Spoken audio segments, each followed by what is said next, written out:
Ladies and gentlemen, welcome to Matías Piñeiro, the director of Viola.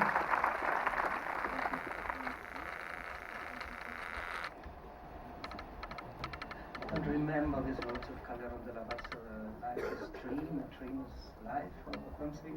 Yeah, after this movie about acting, about feeling, about roles, about real persons, do you think there is any natural behavior, or it's all acting? Yeah, well, it's all acting, of course, but in real life it is.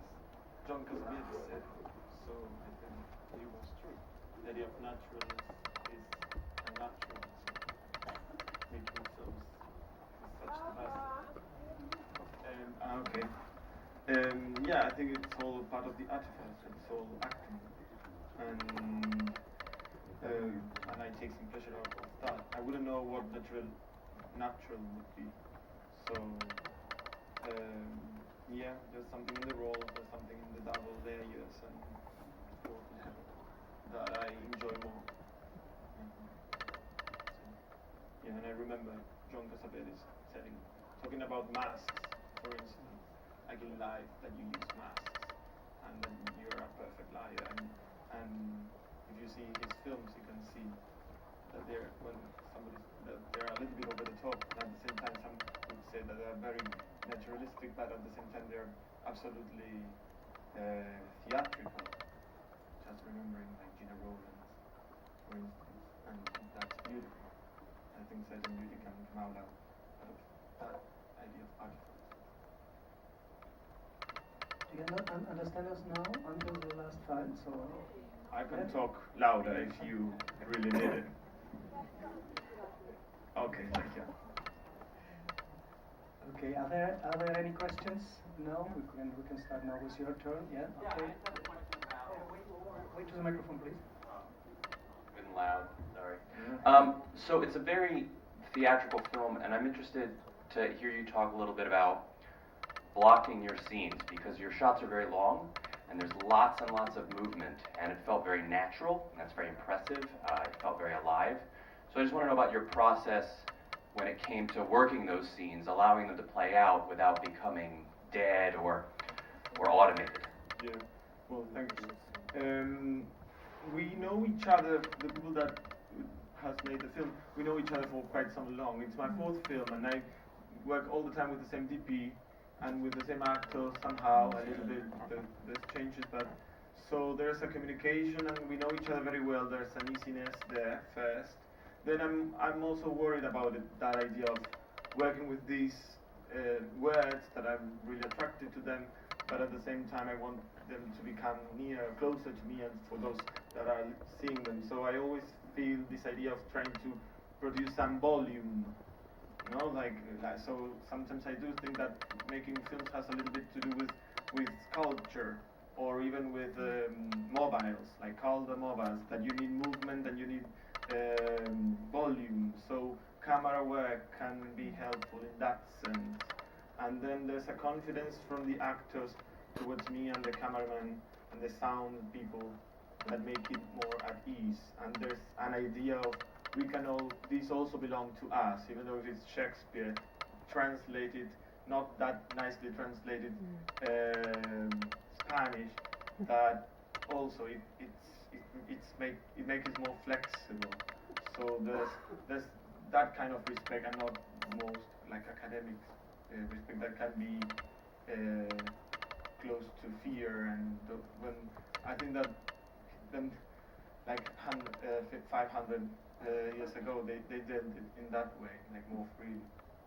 So I try not to pressure myself by the names, and I think that I enjoy it, and I think that the girls enjoy what they do, so that you see them having pleasure there by saying and not pretending to do something. So I think it's trying to look for the right people and a nice communication.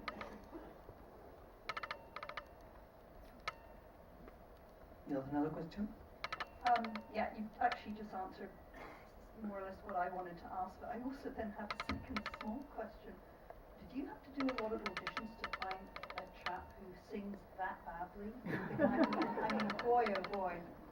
That was torture at the end. It went on.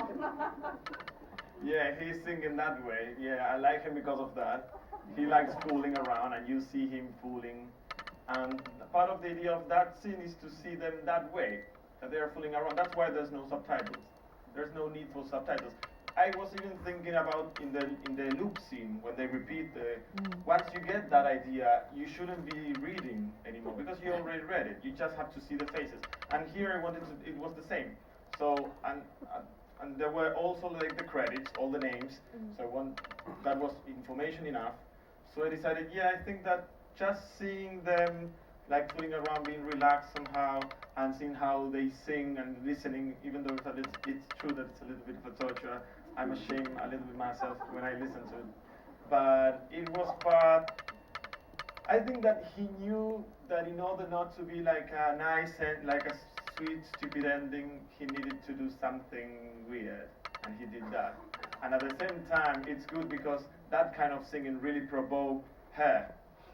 Like, so if you see them, they are pretty different in the attitude towards the scene. Maria is like, she has it in her back, and she's trying to do something. She's trying to act a little bit, but he's just messing around. And if I have to tell you the truth, he was about to begin.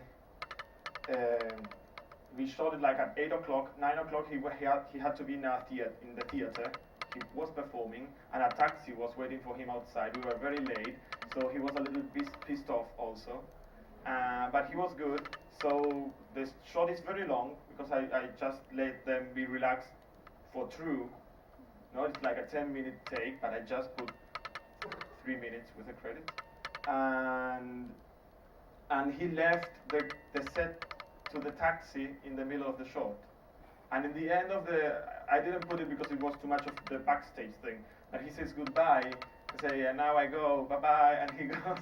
So is this relax seems a little bit superficial, but confidence and good spirit of the people that he's not bad-tempered, even though he was pressured because he had to leave.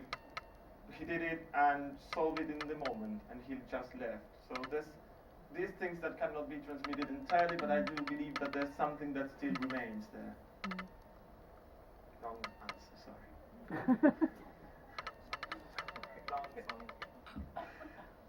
Are there any questions? Yes, maybe I want to ask you about the production of this film in Argentine and which release it had in Well, the film was premiered in Toronto, in the world premiere, and the Berlinale is the European premiere, so it hasn't been shown yet in my country, so that's bizarre for me, when usually it's the other way around.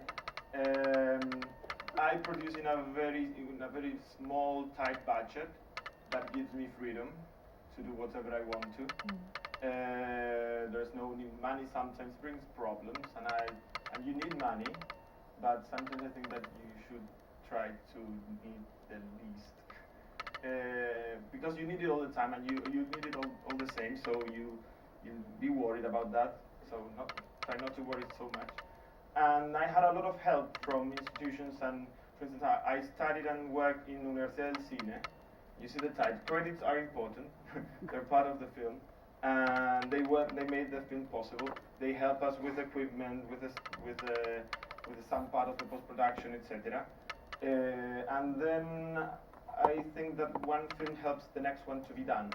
So some of my films won some awards, and that money and that help, that the services that they provided were put into Viola. Also, I did a play. The play that you see in the film is a play that I actually did in Buenos Aires, and that I wanted to capture something, to have it like an object. So I decided to do the film. That's one of the reasons why I did the film. And so the money that they gave me, that was very, very little, for the play, helped me to pay the actresses, for instance. I put all that money, or most of that money, to them. So it's just like a little Frankenstein. Then for the post-production, I submitted to some work in progress stuff, and I was very lucky, like, to win in two. One was money, that was more money than the money that I